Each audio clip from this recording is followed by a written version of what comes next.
27 থেকে এবার আমরা 4 নাম্বার দাগে তোমরা বলছো কোনটা করতে, এফেক্টটা। ঠিক আছে, এফেক্টটা হচ্ছে 135 ডিগ্রি, এটা আমাদেরকে অঙ্কন করতে হবে। তো প্রথমেই সেম ভাবে একটা সরলরেখা আমাদেরকে টেনে নিতে হবে। ঠিক আছে, একটা সরলরেখা সেম ভাবে আমাদেরকে একটা সরলরেখা টেনে নিতে হবে।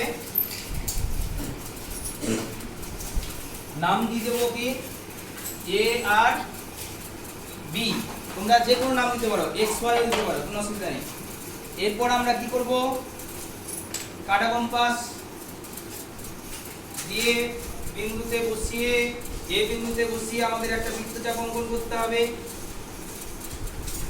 একটা নির্দিষ্ট বিন্দু ছেদ করবে, সেই ছেদ বিন্দু দিয়ে সেই ছেদ বিন্দুতে বসিয়ে আরেকবার টানতে হবে বৃত্তচাপ। এরপর আরেকবার টেনে নেবো আমরা বৃত্তচাপ। তাহলে এটা কত ডিগ্রি হলো, 120 নাকি, 120 হলো তো, তাহলে 135 করতে হবে, মানে আমাকে আরেকবার টানতে হবে। তাহলে এটা আরেকবার টেনে নিই, এটা একটু বাড়িয়ে দিতে হবে।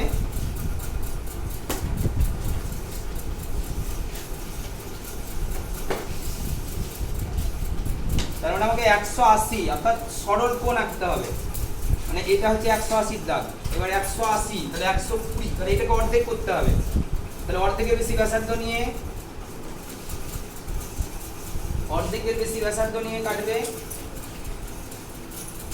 তাহলে এটা কত হলো, এটা অর্ধেক হলো, মানে এটা 30 হলো, তাই তো, 30 হলো। তাহলে 30-এ বিন্দুটা আগে তোমরা করে নেবে, 30-এর বিন্দুটা করে নেবে। কত, তাহলে এইখানে আমরা কি করব, এইটা আমরা আগে যোগ করে দেবো না, হ্যাঁ, জাস্ট এখানে একটা বিন্দু রাখবো। ঠিক আছে, এই বিন্দুটা রাখলাম কেন বলো তো, কারণ এটাকে আবার অর্ধেক করতে হবে। ঠিক আছে, তাহলে এখানে বসাও, এখানে বসিয়ে অর্ধেকের বেশি ব্যাসার্ধ নিয়ে নাও, দিয়ে একটা টান মারো, একটা বৃত্তচাপ নিয়ে নাও। এরপর এখানে বসাও, এখানে বসিয়ে একটা বৃত্তচাপ। ঠিক আছে, দেখো ছেদ করলো। এরপর তোমরা যোগ করে দাও, দেখো পেয়ে যাবে।